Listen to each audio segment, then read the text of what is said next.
True crimers, welcome to Break the Case. I'm your host. I'm Jen Coffindaffer. Thanks for being here tonight. For those of you who have not ever been on this channel, I so appreciate you being here. For those who are always on the channel, thank you for coming back. For my mods, I always forget to thank you, and I just can't really express enough how much I appreciate you being on here, and so thank you. This is a fact-based channel. For those of you who haven't been here, we don't have drama. I don't talk about other creators. We talk about facts that are involved in cases, missing cases, and other high-profile cases. I apologize for the delay tonight. I've been working nonstop because of the terrorist activity that took place. God rest the souls of the 14 who were lost. Yes, 15, but that counts the terrorists. So God rest their souls.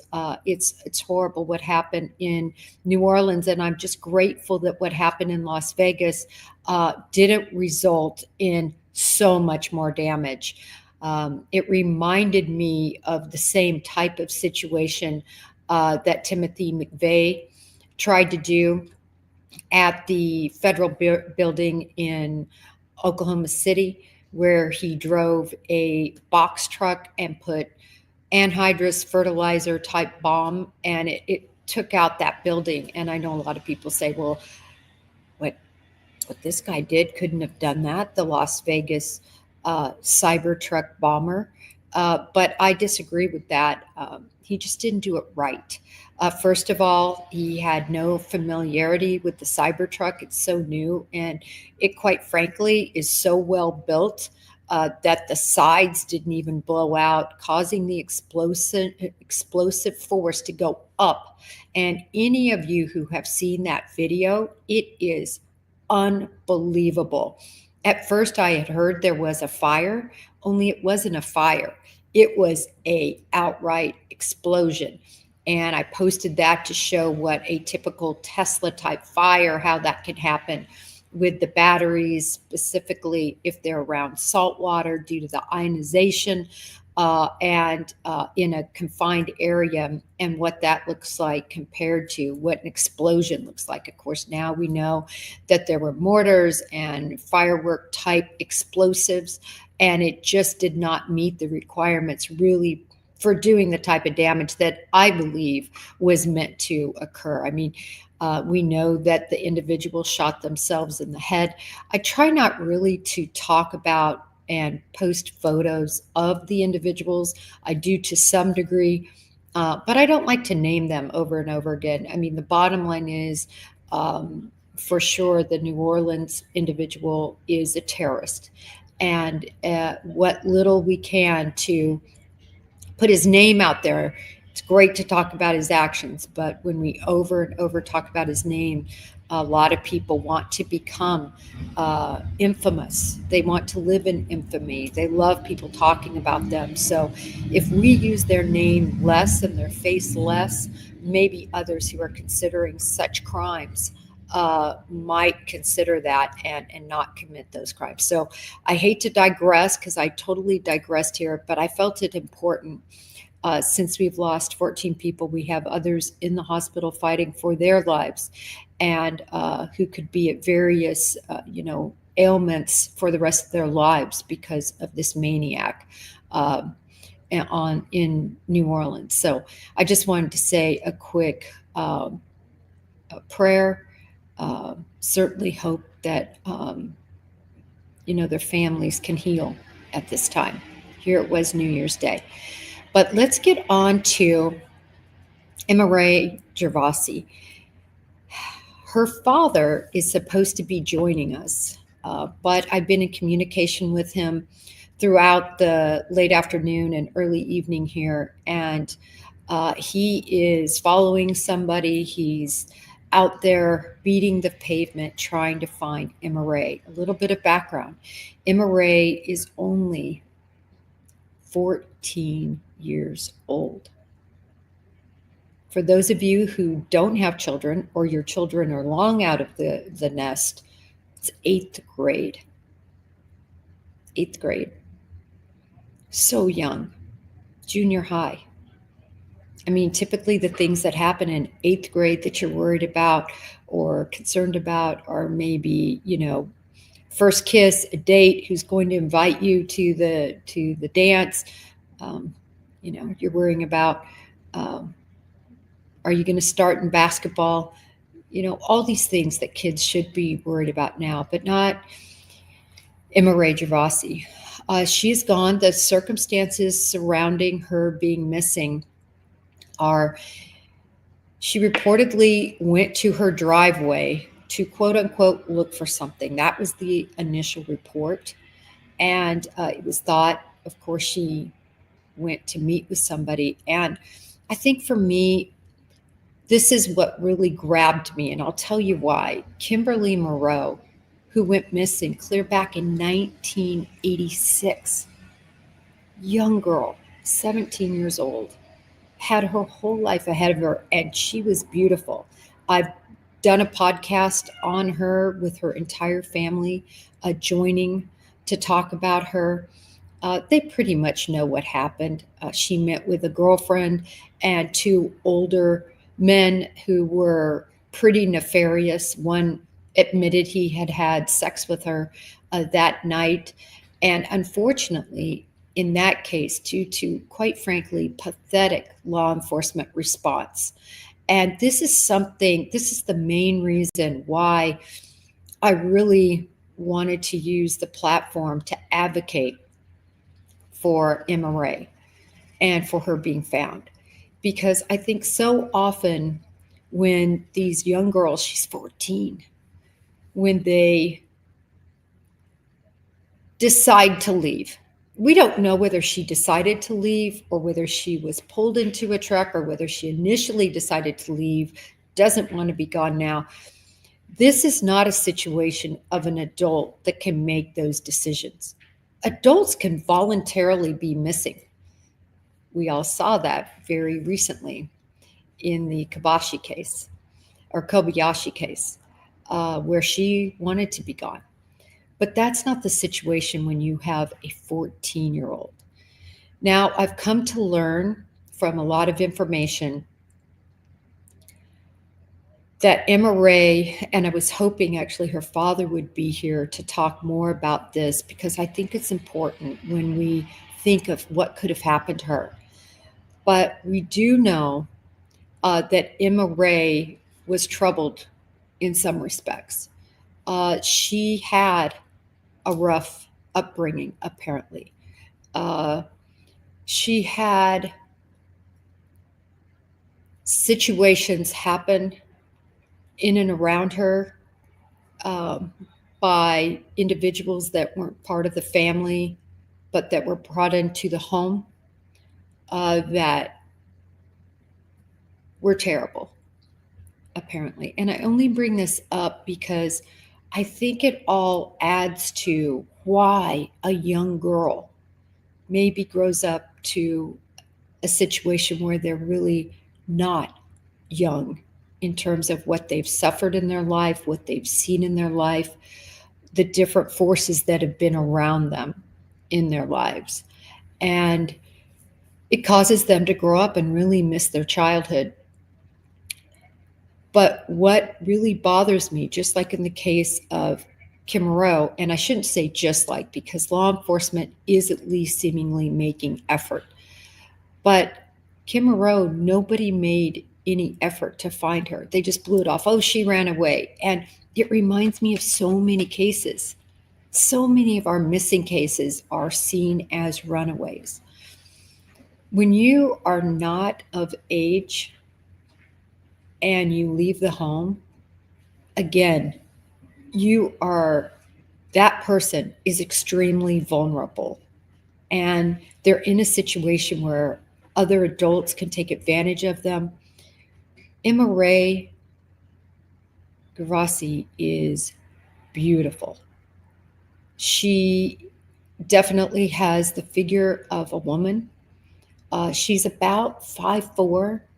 She only weighs about 130 pounds.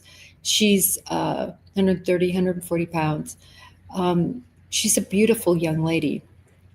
And for a 14-year-old to be out on the streets, not at home, not going to school, not with any protectors around her, so dangerous. And that's why it's so important that law enforcement take a serious look at this case and expend resources to find her. And really, all are missing, even that are minors, particularly, because they could be in situations where they are not voluntarily missing. We know from her father, Frank, who again, hopefully Mr. Gervasi will be joining us, but apparently there was some activity 2 days ago where dog handlers and the people searching tracked her to a motel. I think this is such great news. So many missing people are never found. It's a very small percentage, but in a situation like this that's high risk, she's 14, she's off on her own, and possibly around very nefarious people. For those of you who have been doing any searches regarding her accounts, Facebook, I mean, she certainly has interaction from individuals that could cause her harm. Her father is diligently looking for her. That's what he's doing instead of being here with us today. Really wanted to get the message out on his behalf, though, because it's going to take all of you proliferating the message, proliferating her picture and her story, exactly where she went missing from. She went missing on December 9th. So we're looking at 3 weeks now. Soon, it's around the corner, it'll be a month. And that's a long time for a 14-year-old to be gone. In addition, I wanted to say precisely the name of the town that she went missing from is Pachogue, New York. Please forgive me if I have mispronounced that, but Pachogue, New York, Long Island. Every time I see one of these girls at this young age go missing, it's just, time is so sensitive. And who is going to bring her home? Likely not law enforcement. It's going to be the public. The FBI learned so long ago through America's Most Wanted posters and signs that it's the public eye that is a force multiplier for finding our missing. And they can't know somebody is missing unless they see someone is missing. So it's really important for people to understand she's gone, for them to know her face. So on Twitter, I'll continue, X, continue to show her face. I'll continue to say her name. Again, I really wanted to do this show to talk about her, Emmarae Gervasi, because she matters. And she matters a lot. And whether she, quote unquote, might not want to come home, we don't really know that. Her father doesn't believe that. And his efforts have really been great. Again, he is offering a $15,000 reward for her safe return. That pretty much says a lot to me because it shows he's truly concerned and he's willing to put money, a great deal of money, to try to get her back. Also, I thought it was interesting just the fact that when I was reaching out to him, he was so busy looking for her and stressing that, listen, I'm following somebody. You know, when you're out there looking, it is such a needle in the haystack. Obviously, anyone who lives in Long Island, anyone who lives in the New York area really needs to keep their head on the swivel, as well as New Jersey and any other bordering states. We don't know where she is or how far she could have gone.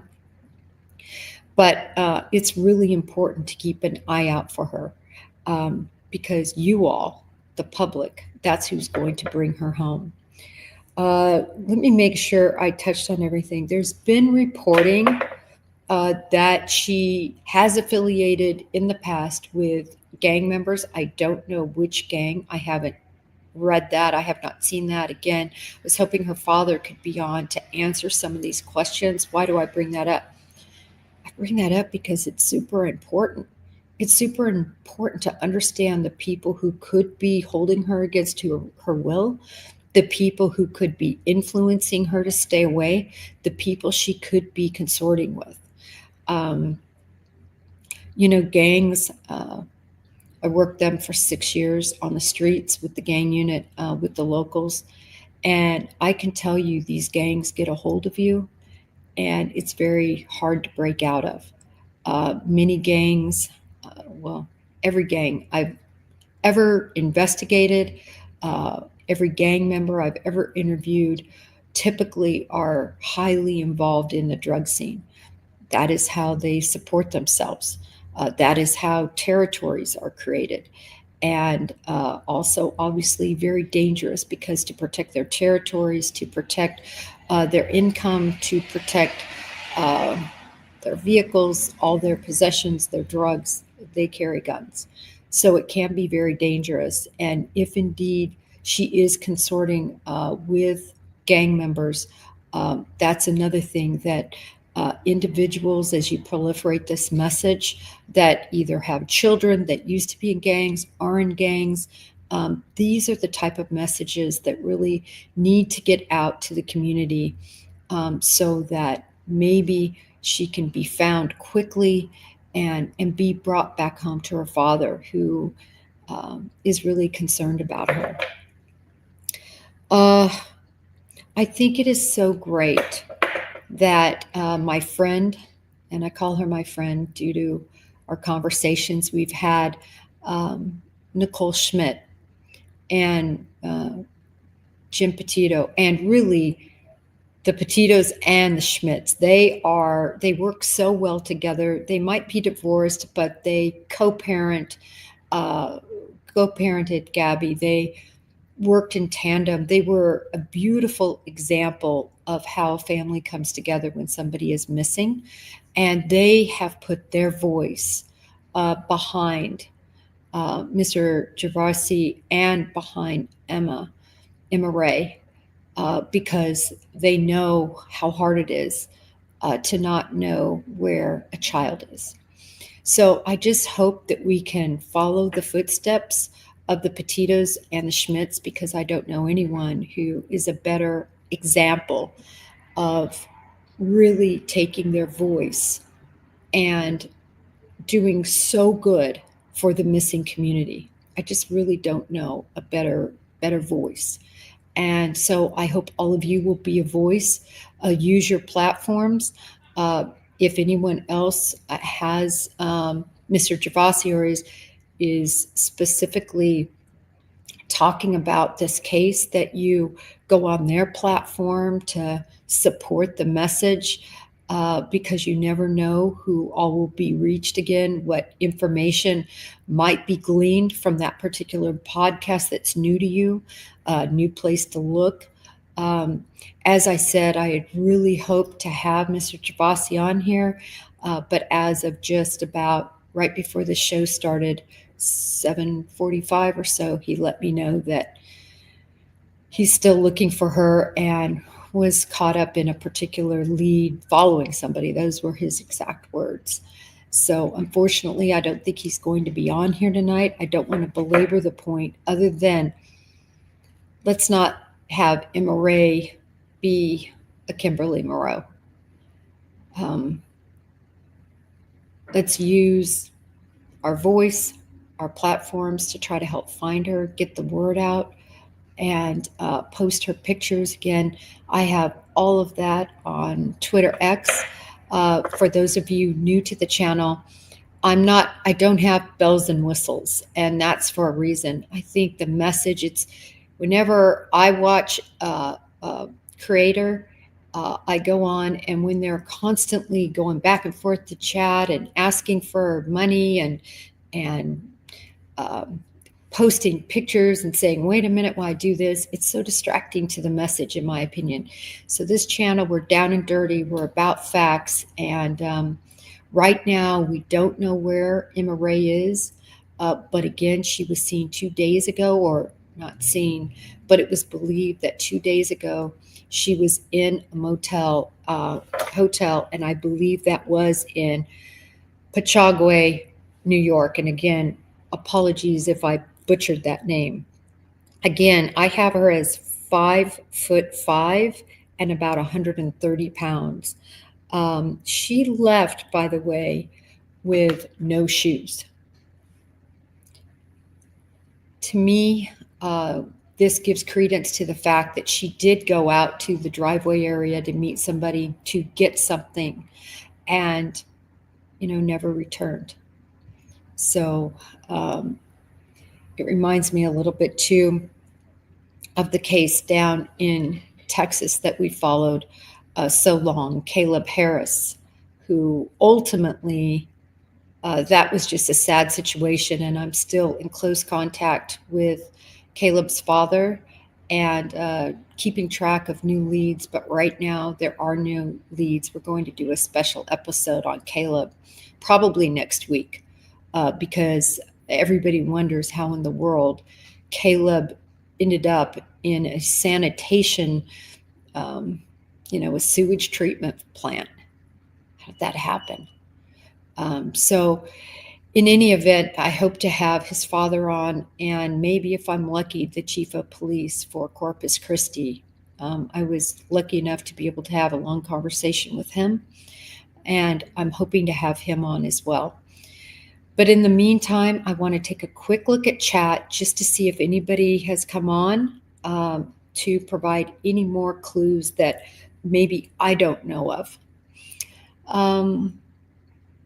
Yeah, I mean, everybody is just, I think, in chat giving a perusal over. They're concerned. They want to do what they can to help find Emmarae, and that's what we need to do for her.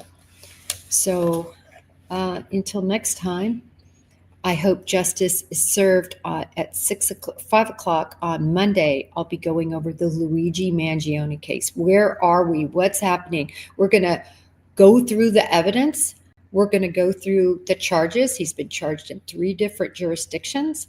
And we're also going to go through, what does that mean? What is next? What's next on the docket for him? We're going to talk a lot about the terrorism charge.